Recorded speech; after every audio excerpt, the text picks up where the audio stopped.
குஷ்டரோகிகள் குஷ்டரோகிகள் இந்த வார்த்தைகளை சொல்றாங்க. இந்நாள் நற்செய்தி அறிவிக்கும் நாள். அதாவது இந்த கட்டத்தை அப்படியே நான் சொல்லிர்றேன். ஆ சீரியா ராஜா இஸ்ரவேல் சமாரியா மீது படையெடுத்து வந்திருக்காரு. சீரியா ராஜா சமாரியா இஸ்ரவேல் தேசத்தினுடைய ஹெட் குவார்ட்டர்ஸ் சமாரியா மீது படையெடுத்து வந்திருக்காங்க. முற்றுகை போட்டுட்டு இருக்கிறாங்க. முற்றுகைன்னா என்னன்னா, அப்படியே அந்த பட்டணத்த சுத்தியும் ஆ மிலிட்டரி எதுவும் உள்ளயும் போகாது, உள்ளேருந்து எதுவும் வெளியும் வராது. அப்படி இருக்கும்போது, அப்படிப்பட்ட ஒரு முற்றுகை அந்த பெடதாத் சீரியா ராஜா போட்டிருக்கும்போது, அங்க கொஞ்சம் ஒண்ணுமே உள்ள நாட்டுக்குள்ள ஒண்ணும் வரக்கூடாது. உள்ளேருந்து வெளிய போக்கூடாதுங்கும்போது, இருக்கிற உணவ மட்டும் சாப்பிட்டுட்டு இருப்பாங்க. இருக்கிற வரைக்கும் சாப்பிட்டாங்க. இருக்கிற வரைக்கும் சாப்பிட்டுட்டு, கடைசியில பார்த்தா, பயங்கர பஞ்சம் ஆயிருது. அதாவது எல்லாம் சாப்பிட்டது தீந்து, தீந்து, தீந்து எல்லாம் பயங்கர பஞ்சமும், பட்டினியும் ஆயிருது. அப்படி பஞ்சமும், பட்டினியுமா ஆகும்போது, எப்படி இருக்கும் பாருங்க. இதனுடைய இதனுடைய முந்தின அதிகாரத்த பார்க்கும்போது, அந்த பஞ்சமும், பட்டினி எவ்வளவு தூரத்துக்கு இருக்குதுன்னா, இன்னைக்கு உன் பிள்ளைய நாம் சாப்பிடலாம். நாளைக்கு என் பிள்ளையை சாப்பிடலாம். யோசிச்சு பாருங்க. பிள்ளையை சாப்பிடக்கூடிய அளவுக்கு அங்க முற்றுகை நடக்குது. முற்றுகைன்னா இதுதான் முற்றுகை. மிலிட்டரி ஃபுல்லா சுத்திட்டு, யாரும் உள்ளயும் போக்கூடாது, வெளியும் வரக்கூடாது.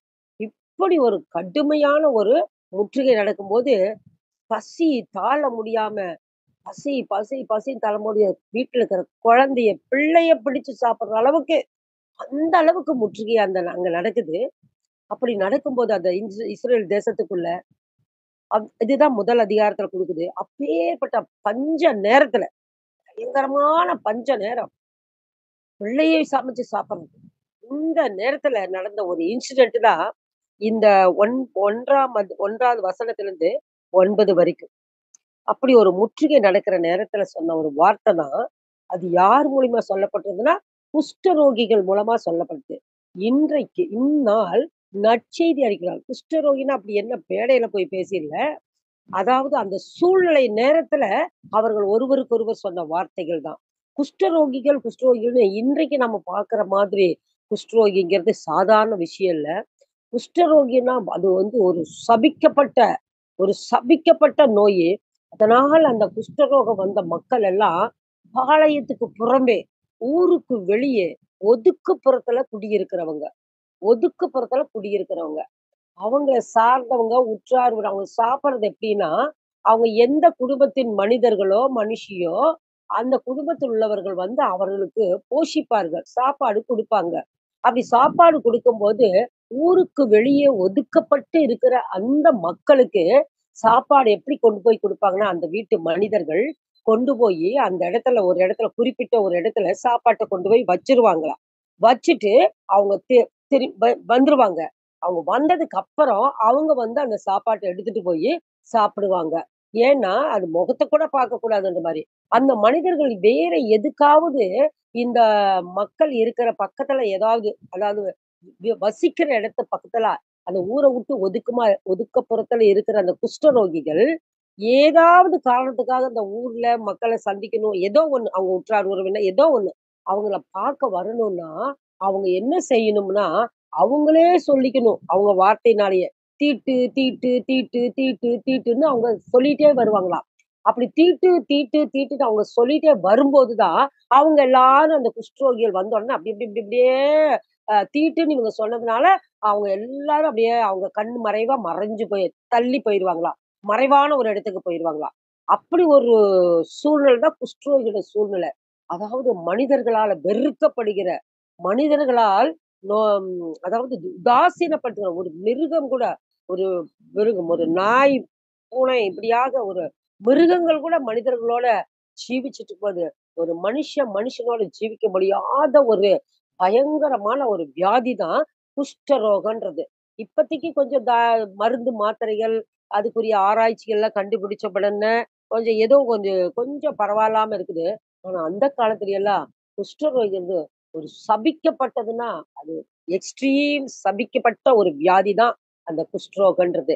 அந்த மனிதர்கள் வாயில வந்ததுதான் இந்நாள் நற்செய்தி அறிவிக்கும் நாள். பாருங்க, இந்த நாள்ல இந்த இந்த இந்த ஒரு காலகட்டத்தை இந்த 7ஆம் அதிகாரம் நம்ம இந்த 9 வசனத்துக்குள்ள பார்க்கும் பொழுது, சீரியா ராஜா இஸ்ரவேல் அ சமாரியா இஸ்ரவேல் தேசத்துல ஹெட் குவார்ட்டர்ஸ் சமாரியாவுல வந்து முற்றுகை போட்டு அ அப்படியே இருக்கிறாங்க. அப்போ அந்த மக்களுக்கு கர்த்தர் அது தேவ ஜனங்கள், இஸ்ரவேல் மக்கள் தேவ ஜனங்கள். அப்போ என்ன செய்றாங்க, ஆ இந்த எப்படி இத சமாளிக்கிறது? இது என்ன இப்படின்னு எல்லாம் ஒரே ஒரு வேதனையில துடிச்சு கொண்டிருப்பத பிள்ளைய சாப்பிடுற அளவுக்கு ஆ ஒரு பஞ்சம்னா, அந்த மக்களுடைய நிலைமை எப்படி இருக்குன்னு யோசிச்சு பாருங்க. அப்போ அந்த நேரத்துல இருக்கிற ஒரு எலிசா தீர்க்கதரிசி, ஒரு தீர்க்க தரிசனம் சொல்றாரு பாருங்க. அதான் கர்த்தரோட வார்த்தைங்கிறது. அத முதல் வசனத்த நம்ம வாசிப்போம்னா, அப்பொழுது எலிசா, கர்த்தருடைய வார்த்தையை கேளுங்கள். நாளை இந்நேரத்தில் சமாரியாவின் வாசலிலே 1 மரக்கால் கோதுமை மா 1 சேக்கலுக்கும், 2 மரக்கால் வாற்கோதுமை 1 சேக்கலுக்கும் விற்கப்படும் என்று கர்த்தர் சொல்லுகிறார் என்றான். பாருங்க, இப்படிப்பட்ட ஒரு பயங்கரமான பஞ்சத்துல ஆண்டவர் அவருடைய ஊழியக்காரரை வைத்து சொன்ன வார்த்தை எப்படி இருக்கு தெரியுமா? ம். தூர தேசத்திலிருந்து வரும் நற்செய்தி, தாய்த்து ஆத்துமாவுக்கு கொடுத்த குளிர்ந்த நீரைப் போல இருக்குன்னு நம்ம நீதிமொழிகள் 25, 25ல நம்ம பார்த்திருக்கிறோம். அத விட பயங்கரமான, அத விட குளிர்ச்சியான வார்த்தை இது. பிள்ளையே சாப்பிட்டுட்டு இருக்கிற அளவுக்கு பஞ்சமுள்ள இந்த நேரத்துல சொன்ன வார்த்தை, "ஒரு மரக்கால்" அதாவது 1 மரக்கால் கோதுமை மா 1 சேக்கலுக்கு. நமக்கு அந்த சேக்கல், அந்த மரக்கால் அதெல்லாம் இப்ப நமக்கு தெரியல. ஆனா அதுதான் அந்த காலத்துல அவ்வளவு சீப்பா விக்குமாம். அவ்வளவு. பிள்ளையே சாப்பிடுற அளவுக்கு இருக்கிற ஒரு சூழ்நிலையில இப்படி விக்கும்னு அவர் சொல்லும்போது, சொல்லும்போது, அப்பொழுது 2வது வசனத்துல பார்த்தா, அப்பொழுது ராஜாவுக்கு கைலாகு கொடுக்கிற பிரதானி ஒருவன் தேவனுடைய மனுஷனுக்கு பிரதியுத்தரமாக, இதோ கர்த்தர் வானத்திலே மதகுகளை உண்டாக்கினாலும் இப்படி நடக்குமா என்றான். அதற்கு அவன், உன்னுடைய கண்களினால் அதை காண்பாய். ஆனாலும் அதிலே சாப்பிட மாட்டாய். பாத்தீங்களா? எலிசான்ற ஒரு பயங்கரமான தீர்க்கதரிசி. கர்த்தர் அவரோடு இருந்து பல அற்புதங்களை செய்தது எலிசா தீர்க்கதரிசி. அவரு இந்த சூழ்நிலையில சொன்ன வார்த்தை அப்படியே வந்து அ நம்பவே முடியாது. அது ஒரு வார்த்தை பாருங்க. கர்த்தர் வானத்தின் மதகுகளை திறந்து கொட்டினா கூட இப்படி நடக்குமா? அப்படின்னு கேட்கிற அளவுக்குரிய ஒரு வார்த்தை தான் அந்த தீர்க்க தரிசி மூலமா யாராலுமே அத ஒப்புக்கொள்ள முடியாத அளவுக்குரிய ஒரு தீர்க்க தரிசனம் தான் அந்த எலிசா மூலமா ஆண்டவர் மக்களுக்கு சொல்லியிருக்காரு. அப்படிப்பட்ட ஒரு சூழ்நிலையில அப்படிப்பட்ட ஒரு சூழ்நிலையில குஷ்டரோகிகள் அங்க மனுஷர்கள் ஒழுங்கா குடும்பம் நடத்திட்டு இருக்கிறவங்களுக்கே வந்து சாப்பாடு இல்லாம பிள்ளைய திங்கிற அளவுக்கு இருக்கும்போது, அந்த குஷ்டரோகிகளுக்கு எப்படி கொண்டாந்து வீட்ட தாண்டி, ஊர தாண்டி வந்து குடுத்துட்டு இருப்பாங்க? ம்ஹ்ம். அதனால நாம இங்க எப்படினாலும் எப்படி ஒரு நம்ம பட்டணத்துக்குள்ள போனா கூட நமக்கு சாப்பாடு கிடைக்காது. அவங்களே பசியும் பட்டினியுமா கிடக்குறாங்க. நாம என்ன செய்யலாம்? இந்த இங்க இந்த முற்றுகை போட்டிருக்கிற இந்த சோல்ஜர்ஸ் அந்த சீரியருடைய ராணுவத்துக்கு போலாம். அங்கயாவது அவங்க நம்ம சாப்பிட்டா ஏதோ ஒண்ணு நமக்கு கிடைச்சா சாப்பிடலாம். அப்படி இல்லாட்டின்னா சாகலாம்ன்னு சொல்லிட்டு, ஒரு முடிவோட என்ன பண்ணாங்க, 4 குஷ்டரோகிகள் வந்து பார்க்குறாங்க. வந்து பார்த்தா, அங்க ஆண்டவருடைய ஒரு பெரிதான செயல். எப்படி ஒரு எலிசா தீர்க்கதரிசி சொன்ன வார்த்தையை நிறைவேற்ற மாரியே, அங்க ஒரு சூழ்நிலை நடக்கிறத நம்ம பார்க்கிறோம். அங்க போனா, அவங்க அந்த 4 குஷ்டரோகிகள் அந்த முன்னணிக்கு போறாங்க. அந்த ராணுவத்தினுடைய ஃப்ரண்ட் பக்கம் போறாங்க. முன்னணிக்கு போறாங்க. போய் பார்த்தா அங்க ஒருத்தருமே இல்ல. அப்படியே மணலத்தனையா குவிஞ்சிருந்தாங்கன்னு நம்ம வந்து வேதத்துல நம்ம கேள்விப்படுறோம். அப்போ அப்படி இருக்கும்போது ஒருத்தரையுமே காணோம், ஒருத்தரையுமே காணோம். என்ன ஒரு அதிசயம்! ஒருத்தரையுமே காணோம். ராணுவத்த காணோம். ஆனா சமாரியாவுல என்ன செய்றாங்க? அடுத்த நொடி பொழுது என்ன நடக்குமோ? ஐயோ! நம்ம உயிரோட இருப்போமா? அந்த படைகள் எல்லாம் நம்மள வந்து முற்றுகை போட்டு இப்ப வச்சிருக்கிறதுக்கு நம்மள சாவடிச்சுருவாங்களோ? அப்படின்னு பயந்து நடுங்கி கொண்டுட்டு இருக்கிற அந்த ஒரு சூழ்நிலையில கர்த்தருடைய செயல பாருங்க. இந்த 4 குஷ்டரோகிகள் அந்த இடத்துல போய் முன்னணியில பார்க்கும்போது, ஒருத்தரையும் காணோமாம். ஒருத்தரையும் அதிசயம் ஆச்சரியப்பட்டு போறாங்க. எப்படியா அவங்க என்ன பண்ணிட்டாங்க, அந்த ஒருத்தரையும் காணோம், காணோம், காணோம்ன்னு சொன்னோனே, அது என்ன பண்ணுவாங்க எப்பவுமே படைகள் எல்லாம் வந்து ஒரு இடத்துல ஒரு ராணுவம் நிக்குதுன்னா, நம்ம எப்பவுமே நம்ம தெரிஞ்சுக்க வேண்டிய விஷயம், ராணுவத்துக்கு தான் முதலிடம். ஏன்னா, ராணுவ மக்கள் எல்லாம் அந்த நாட்டுக்காக பாதுகாக்கிறவங்க. அதனால என்ன பண்ணுவாங்க, ஃபர்ஸ்ட் பிரிஃபரன்ஸ் கோஸ் டூ ராணுவம் தான். ஏன்னா, அந்த ராணுவக்காரங்க நல்லா சாப்பிட்டுட்டு திடகார்த்தமா இருந்தா தான், இவங்க நம்ம நாட்ட காப்பாங்கன்னு. அப்படி ஃபர்ஸ்ட் பிரிஃபரன்ஸ் அவங்களுக்கு குடுக்கறனால, இப்ப இந்த தேசத்துக்கு சீரியா நாட்டிலேருந்து இந்த இஸ்ரேல் தேசத்துக்கு வந்து அந்த சமாரியா பட்டணத்த புடிக்கிறதுக்கு வந்திருக்கும் ஹெட் குவார்ட்டர்ஸ். அத புடிக்க வந்தபோது அவங்களுக்குரிய பொருளு, சாப்பிடுறதுக்கு விலையுயர்ந்த எல்லாம் சாப்பாடு எல்லாமே ராணுவத்துக்காரங்கனால இந்த ஃபர்ஸ்ட் பிரிஃபரன்ஸ் சொல்லிட்டோமே. எல்லாம் விலையுயர்ந்தது. அப்படி பார்க்கும்போது, இவங்க போய் அந்த 4 குஷ்டரோகிய பார்க்குறாங்க. எல்லாம் ஒருத்தருமே இல்லன்னு. போயா ஒரு ஒரு டென்ட்டுக்குள்ள போறாங்க. அங்க பார்த்தா, இந்த தண்ணி குடிக்கிறதுக்கும், சாப்பிடுறதுக்கும், பொன்னும், பொருளும் அப்படியே குவிச்சு கிடக்குதாம். அவங்க அத பார்த்த உடனே அவங்களுக்கு அப்படியே தாங்க முடியாம, இத எடுத்து சாப்பிடுறாங்க, இத எடுத்து சாப்பிடுறாங்க, அத எடுத்து சாப்பிடுறாங்க. சாப்பிட்டுட்டு பொண்ணும், பொருள் எல்லாம் பார்த்த உடனே, அவங்க ஐயோ! இன்னைக்கு நமக்கு வேணும், நமக்கு வேணும், நமக்கு வேணும், நமக்கு வேணும்னு எடுத்து அத அத மறைச்சு, மறைச்சு வச்சுக்கிறாங்க. யாராவது வந்து தூக்கிட்டு போறாங்க. நமக்கு முன்னால நமக்கு அப்புறம் வந்து யாராவது தூக்கி போறாங்கன்னு, அந்த டென்ட்டுக்குள்ளேயே மறைச்சு வைக்கிறது. இதெல்லாமே வேதத்துல இருக்குது. டென்ட்டுக்குள்ளேயே மறைச்சு, மறைச்சு வைக்கிறாங்க. இந்த டென்ட்டுக்கு போய் பார்த்தா பொண்ணும், பொருளும் எடுக்குறாங்க, மறைச்சு வைக்கிறாங்க. அந்த டென்ட்டுக்கு போனா பொண்ணும், பொருளும் சாப்பிடுறது அப்படியே விலை உயர்ந்த மதுபானங்கள் அப்படி சாப்பிடுறாங்க. அப்புறம் மறைச்சு வைக்கிறாங்க. பார்த்தாங்க. ஐயோ! ஐயோ! இப்படி நம்ம 4 பேர் வந்து இந்த இடத்துல நம்ம சாப்பிடுறோமே! இவ்வளவு விலையுயர்ந்த காரியங்கள நம்ம பார்க்கிறோமே! சாப்பிடுறோமே! ஐயோ! நம்மளுடைய மக்கள், நம்மளுடைய உடன்பிறப்புகள், நம்மளுடைய உற்றார் உறவினர்கள், நம்ம சொந்த பந்தங்கள்லாம் அங்க பசியும், பட்டினியுமா இருக்கிறாங்களே! பசியும், பட்டினியுமா இருக்காங்களே! நாம இப்படி மறைச்சு வைக்கிறது நல்லதில்ல. நாம இப்படி மறைச்சு வைக்கிறது நல்லதில்ல. நாம் இந்த மறைச்சு வச்சு, அ எப்படி நம்ம நாம மட்டும் இருக்கிறது அப்படின்னு அப்படியே துடிச்சு போறாங்க அவங்க. ஏன் அந்த சூழ்நிலை அப்படி நடக்குதுன்னா, அங்க வந்து அந்த எலிசா தீர்க்கதரிசி சொன்ன வார்த்தை நிறைவேறத்தக்கதாக ஆண்டவர் ஒரு காரியத்த செஞ்சிருக்காரு.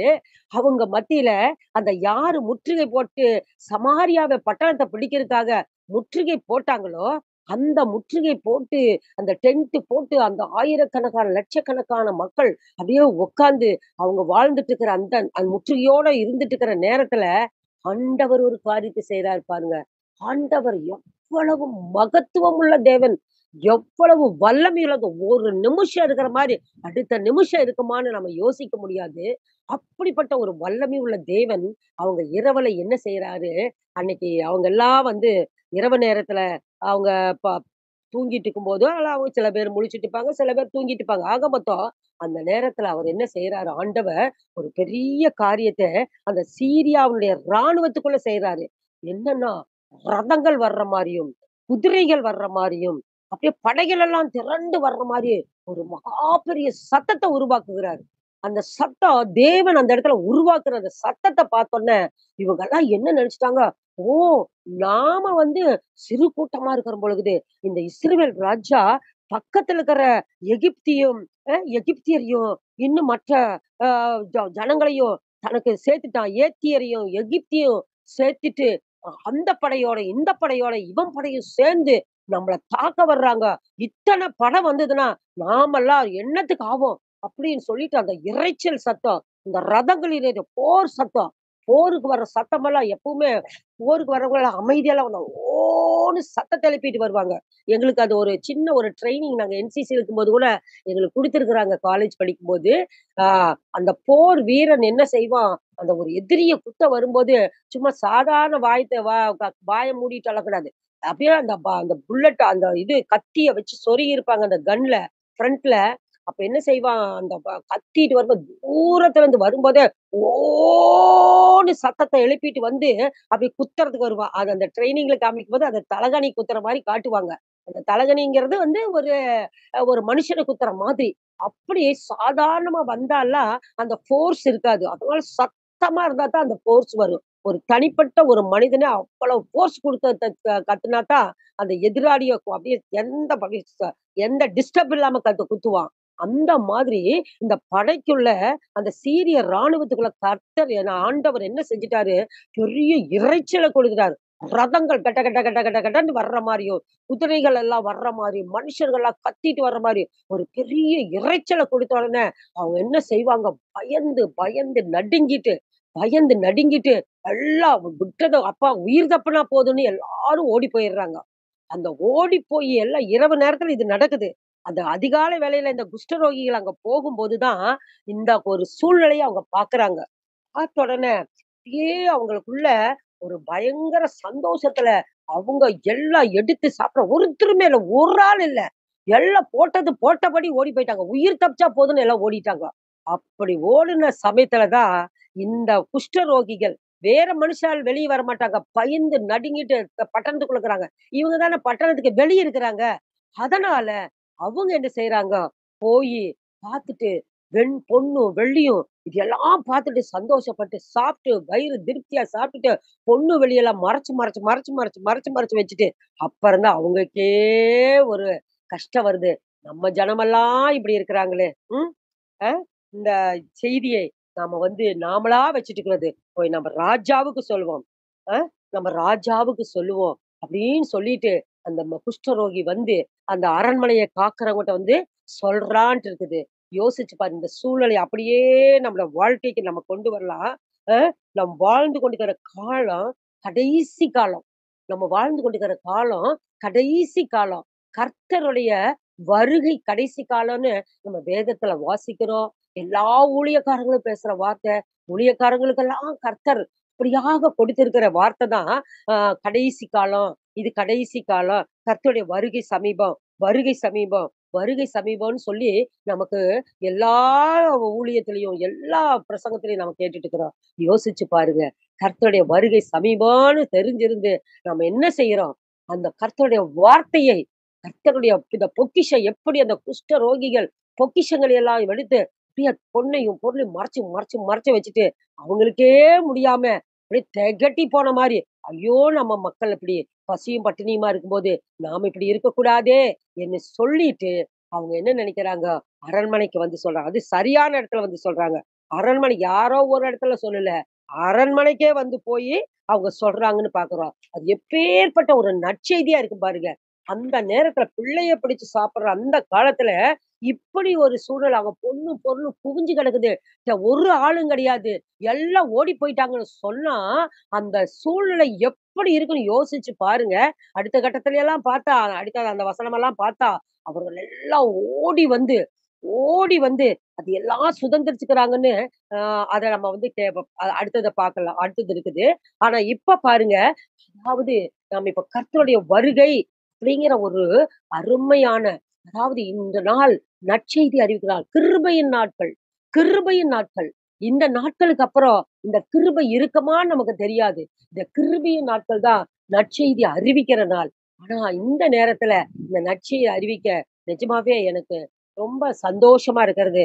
பிரியா இந்த நேரத்துல இந்த மாரி ஒரு ஒரு மினிஸ்ட்ரி ஆரம்பிச்சு, கர்த்தருடைய வார்த்தை இந்த உலகத்துல இந்த யூடியூப் பார்க்கிறவங்க எல்லாம் கேட்கிற மாதிரி கொண்டு போட்டு, இந்த நற்செய்தியை உலக மக்கள் அறிவிக்கிறதுக்காக அ சோ என்னோட ஆ எது ஆவிக்குரிய மகள் பிரியா குடுத்தது எனக்கு மிகுந்த சந்தோஷம். அதனால அவ எப்ப சொல்லும் பொழுது, நான் ஓகே பிரியா, ஓகே கர்த்தரோட வார்த்தை குடுக்குறேன், கர்த்தரோட வார்த்தை குடுக்குறேன்னு சொல்லுவேன். ஏன்னா, இது நம்ம கிருபையின் காலம். நற்செய்தி அறிவிக்கக்கூடிய நாள். இந்த நேரத்துல நம்ம இல்ல அப்புறம், இல்ல அப்புறம் அப்படியெல்லாம் சொல்லக்கூடாது. ஏன்னா கிருபையின் நாட்கள். அடுத்த நிமிஷம் என்ன ஆகுன்னு சொல்ல தெரியாது. அப்படி இருக்கிற நேரத்துல கிடைத்த நேரத்தை, கிடைத்த சந்தர்ப்பத்தை நாம் பயன்படுத்தணும் அப்படின்னு கர்த்தர் நம்ம ஒவ்வொருவருக்கும் அவர் நமக்கு சொல்றாரு.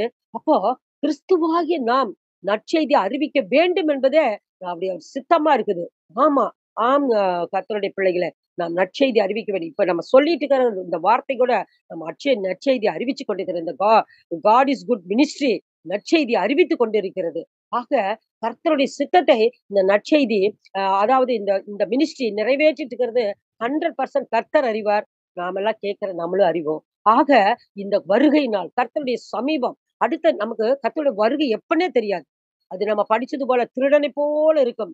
நீங்க அந்த மத்தேயு 24, 44வது வசனத்த பார்த்தோம்னா, "நீங்கள் நிலையாத நாளிகையிலே மனுஷகுமாரன் வருவார். ஆதலால் நீங்களும் ஆயத்தமாயிருங்கள்." நினையாத நேரத்துல கர்த்தருடைய வருகை வரும். கர்த்தருடைய வருகை வரும். நம்ம எல்லா கிறிஸ்தவர்களாகிய நம்ம அனைவரும் அறிந்தது. அது திருடன் வருவது போல இருக்கும். அப்போ அப்போ அப்படி இருக்கும் பொழுது, அடுத்த நொடி பொழுது என்ன நடக்கு? எந்த க்ஷணத்துல ஆண்டவர் வருவார்ன்னு தெரியாத வரைக்கும், அப்போ தெரியாத நமக்கு திருடனைப் போல வருவேன்னு சொல்லியிருக்கார். ஆக எல்லா நேரத்திலயும் நம்ம ஆயத்தமா இருக்கணும். அடுத்த நிமிஷம் கர்த்தர் வந்தா கூட, நம் கர்த்தரோட போவென்ற அந்த ஒரு ஆயத்தத்தோட நாம இருக்கணும். நம்மளால ஆன ஆண்டவருடைய செய்தியை, ஆண்டவருடைய வார்த்தையை மக்களுக்கு கொடுக்க வேண்டும் என்று நம் இருதயம் முழுவதும் நிரம்பி இருக்க வேண்டும். அதுதான் கர்த்தர் நம்மிடத்துல இருந்து. எப்படி சொல்றது? எப்படி சொல்றது? எப்படி சொல்றது? அப்படின்னு நம்ம யோசிச்சுட்டு இருக்கலாம். ஆனா பல வழிகள நம்ம சொல்றதுக்கு இருக்குது. கிறிஸ்தவர்களாகிய நாம், கிறிஸ்துவை போல வாழணும்னு அவர் நம்ம வச்சிருக்காரு. ஆனா எத்தனையோ சூழ்நிலைகள்ல நாம வந்து தவறுனாலும், சில காரியங்கள வாழ்ற வாழ்க்கையில தவறுனாலும், ஆனாலும் ஆண்டவர் நம்ம மீண்டும், மீண்டும், மீண்டும் என்ன தவறுகள் நடந்தாலும் மன்னிப்பு கேட்டு அவருடைய பிள்ளை எப்படி நம்ம குழந்தைங்க தப்பு செஞ்சா நம்ம என்ன தொரத்திடுறோமா? ஆனாலும் அதுகள ஆற்றி தேற்றி, அடிச்சாலும் கொஞ்சம் அரவணைச்சு ஆற்றி தேற்றுவது போல தான் நம்முடைய தகப்பன் நம்மை செய்து கொண்டிருக்கிறார். அப்படி இருக்கும் பொழுது, இப்ப கூட நம்ம சாட்சி சொல்லும்போது அவருடைய நாமத்தை நம்ம மகிமைப்படுத்துறோம். இந்த சாட்சி எத்தனையோ பேர் கேட்பாங்க. சின்ன சாட்சியா இருந்தாலும், பெரிய சாட்சியா இருந்தாலும், அங்க ஆண்டவருடைய நாமம் மகிமைப்படுத்து பாருங்க. அப்படிப்பட்ட சாட்சிகள் மூலமாக நாம வந்து கர்த்தருடைய வருகையோ, கர்த்தரை பற்றியோ நம்ம மக்களுக்கு சொல்லணும். அன்பாக பழகுவதன் மூலமாக நம்ம அக்கம் பக்கத்துல எல்லாரும் அ க நம்ம சிடுன்னு பேசாம, ஒரு அன்பு மிகுந்த வார்த்தை. யாருடா இது இவங்க? இவங்க எந்த கடவுள கும்பிடுறாங்கன்னு சொல்ற அளவுக்கு இருக்கிற மாதிரி, நம்மளுடைய வார்த்தைகள், நம்முடைய வாழ்க்கை அன்பு மிகுந்ததா இருக்கும்போது, அது நம்ம கர்த்தருடைய நாமத்தை மகிமைப்படுத்துறதாக இருக்கணும். நல்லா அவர்களுக்கு ஹெல்ப்ஃபுல்லா இருக்கணும். உதவி செய்யணும். நம்மளால ஆன உதவி மற்றவங்களுக்கு செய்யறது. இது எல்லாமே நம்ம வந்து ஆண்டவர பத்தி மக்களுக்கு சொல்றது. ஆனா இது எல்லாம் நம்ம நம்ம செய்கிற நன்மையான காரியத்தினால, அவங்க கிறிஸ்தவர்கள்ப்பா, அவங்க அப்படித்தான் இருப்பாங்க. அப்படின்னு ஆண்டவருடைய நாமம் அங்க மகிமைப்படுற மாரி நம் வாழ்க்கை வாழணும். அப்போ பாருங்க, விடியும் மட்டும் காத்திருந்தால் குற்றம் நம் மேல் சுமரும். வாசித்த வசனத்துல விடியும் வரை காத்திருந்தால், இந்த இடத்துல விடியும் வரை அந்த குஷ்டரோகிகள், அப்பா நம்ம சொல்லாம நம்ம மறைச்சு வச்சுட்டா குற்றம் நம்ம எப்பா நீ ராத்திரி முதல்க்கே சொல்லிடலாம்ப்பா. ஏப்பா நீங்க நடுராத்திரியே போய் பார்த்தீங்களே, முன்னாடியே சொல்லலாம். இத பாரு காலையில இதுக்குள்ள ஒரு உயிர் போச்சு, அதுக்குள்ள ஒரு உயிர் போச்சு, அதுக்குள்ள அந்த மாரின்னு அவங்க குற்றம் நம்ம மேல அப்படி சொல்லிருவாங்க. நம்ம இப்பவே போய் இந்த அதிகாலை வேளையிலேயே போயி அவங்களுக்கு சொல்லிர்லான்னு அந்த குஷ்டரோகி அரண்மனையில காவல் காக்கிறவங்கட்ட வந்து சொல்ற மாரி நம்ம இந்த வசனத்த பார்க்கிறோம். அதே மாரிதான் கர்த்தருடைய வருகை அடுத்த நிமிஷமோ, எந்த க்ஷணமோ நமக்கு தெரியாது. ஆனாலும் அவருடைய வருகைக்கு ஆயத்தப்படுத்த இந்த மக்களை கர்த்தர் அறியாத மக்களிடத்துல விடியும் வரை அந்த கர்த்தர் வருமளவு சரி எப்பயோ வருவாரு அப்படின்ற அந்த யோசனை இல்லாம இன்றைக்கு இந்த க்ஷணத்துல கூட வருவாரு அப்படின்ற ஒரு சிந்தனையோட நம்ம ஆண்டவருடைய வார்த்தையை நம்ம பகிரணும். இந்த மாரி சாட்சிகள் மூலமாக, அன்பா பழகுவதன் மூலமாக, நல்ல உதவிக்கு செய்யும் மூலம் கர்த்தரோட நாமத்தை மகிமைப்படுத்தும் நாம இருக்கணும். இப்படிப்பட்ட மக்கள் யார வணங்குறாங்க அப்படின்னு அவங்களுக்குள்ளேயே ஒரு யார வணங்க செய்யும்போதே அவங்க தெரிஞ்சிரும். அந்த அளவுக்கு மக்களுக்கு இப்போ ஒரு சின்ன ஒரு அந்த காலத்துல இருந்து நாங்க சின்ன வயசுல இருந்து நாங்க கேட்கிறோம். ஏதாவது ஒரு தவறு பண்ணா கூட, கிறிஸ்டினா இப்படி பண்ணிட்டான். இன்னைக்கு கூட பேசுறாங்க. கிறிஸ்டியனா இப்படி பண்ணிட்டாங்க. ஒரு தவறுனா கூட. அப்ப கிறிஸ்டியன்னா எப்படி இருக்கணும்? கர்த்தருக்கு பயந்து, ஒழுக்கம், நேர்மையும், உண்மையுமா வாழணுங்கிறது தான் எல்லாருடைய கருத்து. கிறிஸ்தவன்னா அப்படிதான். அப்படிங்கிற சொல்லக்கூடிய அளவுக்கு தான் நம்முடைய கிறிஸ்தவ வாழ்க்கை இருக்க வேண்டும். அப்போ விடியும் வரை காத்திருந்தால் குற்றம் நம்ம மேல் சுமரும்னா, ஆண்டவர் எப்ப வருவாரு? அந்த காலத்துல இருந்து நம்ம கேட்டுட்டு இருக்கிறோம். வருகை வருது, வருகை வருது, வருகை வருது, வருகை இன்னும் வந்த பாடு இல்ல. வேதத்திலேயே கேட்டுட்டு இருக்கிறோம். இல்ல ஜனங்களே, இல்ல தேவ பிள்ளைகளே. எப்படி தெரியுமா? அடுத்த க்ஷணம் வந்தாலும் நம்ம ஆயத்தமா இருக்கணும்னு சொல்லிட்டு, அவருடைய வருகை குறித்ததான அவரை பற்றியான வார்த்தைகள், அவரை பற்றி பிரசங்கம் பண்ணுவதெல்லாம் நாம அந்தந்த ஸ்பாட்லயே நம்ம செஞ்சிரணும். அவர் வரும் வரை காத்திருக்கிறது, அது குற்றம் நம்ம மேல் சுமரும். கர்த்தர் நம்மள்ட்ட கேட்பாங்க. "நீ சொன்னியா? நீ சொன்னியா? நீ சொன்னியா? அவளுக்கு சொன்னியா? என்னோட வார்த்தைய நீ அங்க சொன்னியா? நீ இங்க பேசுனியா? அங்க சொன்னியா? அங்க உன் காலேஜ்ல பேசுனியா? அங்க சொன்னியா? உன்னுடைய வேலை ஸ்தலத்துல நீ சொன்னியா? உன் அக்கம் பக்கத்துல சொன்னியா?" அப்படின்னு நம்மள கேட்பாங்க. அப்படி கேட்கிற மாதிரி எ கத் விடியும் வரை காத்திருந்தால் குற்றம் நம்மேல் சுமரும். குற்றவாளி ஆயிருவோம். ஆக இந்த இந்த மினிஸ்ட்ரி மூலமா நம்ம பேசுற வார்த்தைகள் கூட கர்த்தருடைய நாமத்தை நாம் மகிமைப்படுத்தி கர்த்தருடைய வருகையை நம்ம ஞாபகப்படுத்தி மகிமைப்படுத்திக் கொண்டிருக்கிறோம். அப்படியாக அவருடைய வார்த்தை வார்த்தை அப்ப என்னத்த சொல்லணும் அவர்ட்ட? நம்ம இப்ப இந்த வாழ்க்கை மூலமா, சாட்சி மூலமா, அன்பா பழகுறது மூலமா, நல்ல உதவி செய்றது மூலமா, நம்முடைய வாழ்க்கையின் மூலமாக நம்ம கர்த்தருக்கு நாம சாட்சியா, அதாவது அவருடைய நாமத்தை மகிமைப்படுத்துகிறோம். அவருடைய வார்த்தை சொல்லும்போது, ஆண்டவர் ஆண்டவராக இயேசு கிறிஸ்து, அவருடைய பிறப்பு, அவருடைய மகிமை, அவருடைய வல்லமை, அவருடைய வாழ்க்கை, வாழ்ந்துட்டு இருக்கிற காலங்கள்ல என்ன நடந்தது? அவருடைய உயிர்த்தெழுதல். இதை பத்தி சொல்லுவதுதான் தேவனை குறிச்சு நாம் சொல்லக்கூடிய காரியம். அது என்னன்னா, சுவிசேஷத்துல பார்க்கும்போது, யோவான் 1 அதிகாரம் 1 வசனத்துல, "ஆதியிலே வார்த்தை இருந்தது. அந்த வார்த்தை தேவனிடத்தில் இருந்தது. அந்த வார்த்தை தேவனாய் இருந்தது." பாருங்க, ஆதியில வார்த்தை தான், வார்த்தை தான். நம்ம படிக்கிறதெல்லாம் தேவனுடைய வார்த்தை தான். தேவனே இந்த வார்த்தை தான். அப்போ ஆதியில வார்த்தைன்னா அது தேவன் தான். அந்த வார்த்தை தேவனுடையது. அந்த வார்த்தை தேவனாய் இருந்தது. அதே அதிகாரத்துல 14வது வசனத்துல, "அந்த வார்த்தை மாம்சமாகி கிருபையினாலும் சத்தியத்தினாலும் நிறைந்ததாய் நமக்குள்ளே வாசம் பண்ணினார்." நம்ம கூப்பிடும்போது இந்த வார்த்தை தான், இந்த தேவன் தான் நமக்குள்ளே வாசம் செய்கிறார். அப்போ அப்படி அந்த ஒரு வார்த்தை தான் நாம் இந்த உலக மக்களுக்கு சொல்லணும். இப்ப சொல்லிட்டு இருக்கிறதும் அவரோட வார்த்தை தான் நம்ம பிரசங்கித்துக் கொண்டிருக்கிறோம். அப்ப நம்ம வாழ்க்கையின் மூலமா கர்த்தரை நமக்கு தெரிவிக்கணும். நம்முடைய இந்த வார்த்தைகளை சுவிசேஷம் மூலமா சொல்லும் பொழுது ஆண்டவரை பற்றி கூற வேண்டும். மார்க் 16:15 அவர் நமக்கு சொல்றதே, பின்பு அவர் அவர்களை நோக்கி, நீங்கள் உலகமெங்கும் போய் சர்வ சிருஷ்டிக்கும் சுவிசேஷத்தை பிரசங்கியுங்கள். பாருங்க, இங்க இல்ல, அங்க இல்ல, கொஞ்ச தூரம் இல்ல. உலகமெங்கும் போய் சர்வ சிருஷ்டிக்கும் சுவிசேஷத்தை பிரசங்கிங்கள். இது சீஷர்களுக்கு ஆண்டவராகிய இயேசு கிறிஸ்து கொடுத்த கட்டளை. இன்றைக்கு நமக்கு கொடுக்கிறார். அன்றைக்கு அவரோடு வாழ்ந்த சீஷர்கள் கொடுத்தார். இப்ப நம்மளோட சீஷர்கள்னா யாருன்னு எல்லாருக்கும் தெரியும். அவரோடு கூடவே இரவும் பகலுமா இருந்து, என்னென்ன அவரு எங்கெங்க போறாரோ அங்கெல்லாம் கூட இருந்து, என்னென்ன வார்த்தைகள் அவர் பேசினார், அவரோட வாழ்க்கை என்ன, அவர் என்ன அதிசயம் செஞ்சார், என்ன அற்புதம் செஞ்சார், சகலத்தையும் அப்படியே கண்ணார பார்த்தவர்கள் தான் சீஷர்கள். அப்படிப்பட்ட சீஷர்களுக்கு அவர் சொன்னது, உலகமெங்கும் போய் என் சுவிசேஷத்தை பிரசங்க. சுவிசேஷம்லாம் யாரு? நம்ம தேவன் தான். சுவிசேஷங்கிறது வேற எதுவுமே கிடையாது. இப்ப நம்ம வார்த்தை தான். இந்த வார்த்தை தான் சுவிசேஷம். அத அதாவது சுவிசேஷம் ரோமர் 10, 13, 14, 15 பார்த்தா, அதுல கர்த்தருடைய நாமத்தை தொழுகிற எவ்வளவு ரட்சிக்கப்படுவார். அப்படி சொல்லும்போது தொழுது கொள்கிற ஒவ்வொருவர் அவரை விசுவாசியாதவர்கள். அப்புறம் இத யோசிச்சு பாருங்க. இந்த வார்த்தையை இந்த வசனம் சொல்றதுக்கு முன்னாடி, அப்ப போய் சொல்லாட்டினா கர்த்தரை அறியாத பிள்ளைங்க, கர்த்தரை போய் சொல்லாட்டினா, அ எப்படி அவர்களுக்கு தெரியும்? எப்படி அவங்களுக்கு தெரியும்? அப்ப சொல்லணும். சொன்னா தான் தெரியும். என்ன சொல்லாம தான் குற்றம் நம்ம மேல சுமரும். அப்ப அவரு சொல்லும்போதுனா, அவரை விசுவாசிக்கிறவர்கள் எப்படி அவரை தொழுது கொள்ளுவார்கள்? சாரி, அவரை விசுவாசியாதவர்கள் எப்படி அவரை தொழுது கொள்வார்கள்? அவரை குறித்து கேள்விப்படாதவர்கள் எப்படி விசுவாசிப்பார்கள்? பிரசங்கிக்கிறவன் இல்லாவிட்டால் எப்படி கேள்விப்படுவார்கள்? அனுப்பப்படாவிட்டால் எப்படி பிரசங்கிப்பார்கள்? யோசிச்சு பாருங்க. இந்த வசனம் எல்லாம் ரோமர் 10ஆம் அதிகாரம். அப்போ நம்ம போய் சொன்னா தான் தெரியும்.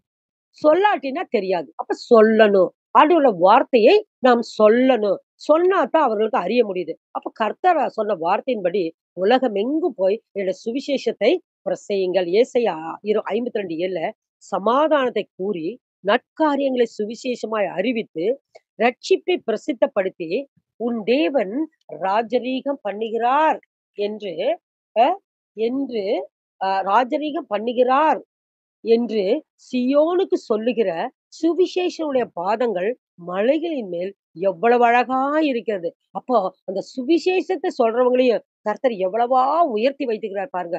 எல்லாத்துக்குமே கர்த்தர் பலனை கொடுக்கிறார். எல்லாத்துக்கும் சுவிசேஷம் சொல்ற ஒவ்வொரு வார்த்தைக்கும் கர்த்தர் பலனை கொடுக்கிறார்.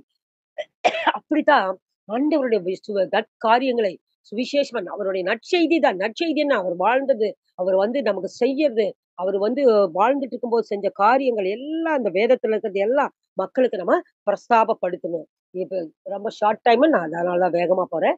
அறுப்பு மிகுதி ஆட்களோ குறைவு நம்ம வேதத்துல படிக்கிறோம். நமக்கு இப்ப நம்ம பார்த்தோம்னா, நம்ம இந்த உலகத்துல 800 கோடி மக்களுக்கு மேல நம்ம இருக்கோம். நம்ம இந்திய தேசத்திலேயே 140 கோடி 140 கோடி மக்கள் இருக்கிறோம். டோட்டல் இதுல 800 கோடி மக்கள் மேல இருக்காங்கன்னு நம்மளுடைய கணக்கு இருக்குது. ஆனா அந்த 800 கோடி மக்களுக்குள்ள எத்தனை சுவிசேஷகர்கள் இருக்காங்க? எத்தனை ஆட்கள் அந்த காலத்துல இருந்து இன்னைக்கு வரைக்கும் ஒரு பற்றாக்குறையா தான் இருக்குது. பற்றாக்குறை, அறுப்பு மிகுதி, ஆட்களோ குறைவு. ஆண்டவர் வருகையில அப்போ அறுப்பு மிகுதி, ஆட்களோ குறைவு. ஆண்டவர் வருகையில நாம் எப்படி இருக்கணும்? வெறும் கையா நிற்கக்கூடாது. அவர் சொல்ற அந்த அறுப்பு மிகுதி ஆட்களோ குறைவுன்னா, அந்த குறைவான அதையே நிறைவாக்குவதற்கு முடிஞ்ச வரைக்கும் நம்ம ஒவ்வொருவருமே அதை நிறைவாக்குவதற்காக நாம வந்து ஆண்டவருக்காக ஊழியம் செய்யணும், வேலை செய்யணும். நம்ம செய்கையிலும், நம்முடைய செயல்களிலும், நம்முடைய வார்த்தை சொல்லுகிற வார்த்தையிலயும், எடுத்து சொல்ற வார்த்தையிலயும் நம்ம வந்து அதிகப்படியான மக்களுக்கு இத தெரிவிக்க வேண்டும் என்று ஆண்டவர் உரைக்கிறார். ஆண்டவர் சொல்லுகிறார். எப்படி சொல்றது? எப்படி சொல்றதுன்றதெல்லாம் ஆ நம்ம கேள்விக்குறியா இருந்துட்டு இருக்கிறத கர்த்தரிடத்துல நம்ம கேட்போம். எப்படி ஆண்டவரே நம்முடைய வார்த்தை சொல்லுது. எனக்கு வந்து நேரத்த ஒதுக்கில, நேரத்த சந்தர்ப்பத்தை ஏற்படுத்தி கொடுங்க. உங்களுடைய வார்த்தையை சொல்வதற்கு நம்ம கர்த்தரிடத்துல கேட்கணும். எந்தெந்த விதத்துல, எந்தெந்த நேரத்துல, எல்லா நேரத்துல விழிப்போடு இருங்கன்னு ஆண்டவர் சொல்றார். விழிப்பு, விழிப்பு, விழிப்பு என்பதால ஆத்துமாவுல விழிப்பு. எப்பொழுது இதுக்கு முன்னால நம்ம பேசுனதுல அந்த விழிப்ப பத்தி பேசியிருக்கோம். ஆத்துமாவுல ஒரு விழிப்பு இருக்கும் பொழுது, எப்படியாவது கர்த்தருடைய வார்த்தைய சொல்லிறலாம். எந்த விதத்திலாவது நம்ம கர்த்தருடைய வார்த்தைய அறிவிச்சிடலான்னு, அப்படியே விழிப்போட நம்ம இருந்து ஆண்டவருடைய வார்த்தையை சொல்லணும்னு அவரு ரொம்ப அதிகமா நமக்கு எதிர்பார்க்கிறார். ஆண்டவர் வருகையில நம் வெறும் கையா நிற்கக்கூடாது. நம்மளோடு கர்த்தர் வரும்போது, நாம் கர்த்தரோடு நம்ம ஐக்கியமாய் போகும்போது, எனக்காக என்ன செய்யும்போது, அப்ப நம்ம வெறும் கையா இருக்கக்கூடாது. ஆண்டவரிடத்துல நான் உம்முடைய வார்த்தை இப்படி சொன்னேன், அப்படி சொன்னேன். இதுக்கு முன்னால ஒரு பிரசங்கத்திலேயே அந்த ஒரு YouTubeல நான் பார்த்த ஒரு மனுஷர் செஞ்ச காரியத்த அங்க கணக்குல எழுதி வச்சிருக்காங்க. அந்த ஆளுடைய ஜீவன் மேல போகும்போது, அந்த கணக்கையெல்லாம் நொடிப்பொழுது கூட மாறாம சொல்லி வச்சிருந்தாங்கன்னு. அப்ப ஜீவ புஸ்தகத்துல அங்க எழுதிட்டு வச்சுட்டு இருக்கிறாங்க. குறிப்பு எழுதி வச்சு அப்ப நம்ம செய்யற ஒவ்வொரு காரியம், நம்ம பேசுற ஒவ்வொரு வார்த்தையும், அது வந்து கணக்குல இருக்குது. ஆக நம் நேரத்தை வீணாக்காமல், வாழ்க்கையில கர்த்தர் கொடுத்த நேரத்தை வீணாக்காமல், நம் விழிப்போடு ஆண்டவருடைய செய்கையை, நற்காரியங்களை மக்களுக்கு சொல்லணும், சொல்லணும்னு சொல்லிட்டு, அவருடைய சித்தத்தை நாம் நிறைவேற்றுகிற பிள்ளைகளா இருக்கணும். அவர் சித்தம் என்னன்னா, அவன் என்ன நிறைவேற்றத்தக்கதாக நாம் ஆத்துமாக்களை அவரண்டையில கொண்டு வந்து சேர்க்க வேண்டும். அவர் சித்தமே ஆ நம் ஆத்துமாக்களை அவர்களை கொண்டு வந்து சேர்த்துந்தார். 1 தீமோத்தேயு 2:4 எல்லா மனுஷரும் ரட்சிக்கப்படவும், சத்தியத்தை அறிகிற அறிவை அடையவும் அவர் சித்தமுள்ளவராய் இருக்கிறார். பாருங்க, எல்லா மனுஷரும் ரட்சிக்கப்படவும். அவர் வந்து ஒரு இல்ல இந்த காலத்துல சொல்லிக்குவாங்க. ஒரு கூட்ட மக்களுக்காக வந்தாரு. யூதர்களுக்காக வந்தாரு. இன்னும் ஏழை எளியவர்களுக்காக இது அதிகமா கர்த்தர நேசிக்கிறதுனால, அது வந்து ஏழசாமி. அ அது வந்து அப்படின்னாலும் ஒதுக்குற எத்தனையோ ஜனங்கள் இருக்காங்க. ஆனா ஆண்டவருடைய வார்த்தை, அவர் ஏழை சாமியா? இந்த சகலத்தையும் படைத்த தேவன். அண்ட சராசரங்களையும் படைத்த தேவன். அனைத்து பொக்கிஷம் வானத்தில் உள்ளவைகளும், பூமியிலும், பூமியின் நிறைவு, ஆ ஆழத்தின் நிறைவு, இன்னும் ஆழத்துல எல்லா பொக்கிஷத்தையும் படைத்த தேவன். அவர்தான் சர்வ வல்லவர். சர்வத்தையும் படைத்த தேவன். ஆனா இன்றைக்கு மக்கள் எல்லாம் பேசிக்கிறது, அவரு ஏழை சாமி. இன்னும் சொல்லப்போனா ஜாதிய சொல்லி சாமி. இதெல்லாம் கூட சொல்ற ஆட்கள் எல்லாம் இந்த உலகத்துல இருக்கிறாங்க. ஆனா ஆண்டவராகிய இயேசு கிறிஸ்து இந்த உலகத்துக்கு வந்தது அனைத்து மக்களும் ரட்சிக்கப்படணும். அனைத்து மக்களும் பரலோக நித்திய ஜீவனை பெறணும். தெரிய மாட்டேங்குது மக்களுக்கு. நித்திய ஜீவன் இல்லாட்டினா, நரகம் என்பது யாருக்கும் நெறைய பேர் தெரிய மாட்டேங்குது. ஆனா அந்த மக்கள் எல்லாம் அத அறிந்து கொள்ளணும்னு நாம ஒவ்வொரு ஜெபத்திலும் ஜெபித்துக் கொண்டு இருக்கிறோம். அந்த மக்கள் எல்லாம் அறியணும்னா, இந்த வார்த்தைகள் எல்லாம் கடந்து செல்லணும். கர்த்தர் ரட்சிக்கப்பட்ட ஒவ்வொருவருமே ஆண்டவருக்கு ஊழியம் செய்யணும். ஆண்டவருடைய வார்த்தையை சொல்லணும். அப்பதான் அவருடைய சித்தம் நிறைவேறும். அப்ப எல்லா மக்களும், எல்லா மனுஷரும் ரட்சிக்கப்பட சத்தியத்தை அறிகிற அறிவும் அவர் சித்தமுள்ளவரா இருக்கிறார். 1 தெசலோனிக்கர் 4:3 நீங்கள் பரிசுத்தமுள்ளவர்களாக வேண்டும் என்பதே தேவனுடைய சித்தமாயிருக்கிறது. இந்த காரியமெல்லாம் நம்ம செய்யணும்னா, பரிசுத்தமுள்ளவர்களா இருக்கணும்னு சொல்லிக்குது. 1 தெசலோனிக்கர் 5:18 எல்லாவற்றிலும் ஸ்தோத்திரம் செய்யுங்கள். அப்படி செய்வது கிறிஸ்து இயேசுவுக்குள் உங்களை குறித்த தேவனுடைய சித்தமாய் இருக்கிறது. அப்ப நம்ம சித்தத்தை செய்யற மக்களா இருக்கும்போது தான், அவருடைய காரியத்தை எல்லாம் நம்ம நேர்த்தியாய் செய்ய முடியும். அப்போ ஆண்டவருடைய வருகை இந்த நாள் இந்த நாள் நற்செய்தி அறிவிக்கும் நாள். குஷ்டரோகி சொன்னாங்க. குஷ்டரோகி ஒடுக்கப்பட்ட மக்கள், ஒதுக்கப்பட்ட மக்கள், மக்களால அப்படியே தள்ளப்பட்ட மக்கள் நற்செய்தி சொன்னாங்க. இன்றைக்கு நாமும் எத்தனையோ காரியத்துல எத்தனையோ நம்ம பல மனிதர்களால கூட புறக்கணிக்கப்பட்டிருக்கலாம். எல்லாரும் நம்ம ஏத்துக்குவாங்கன்னு சொல்ல முடியாது. எல்லாரும் நமக்கு நல்லவங்கன்னு சொல்ல முடியாது.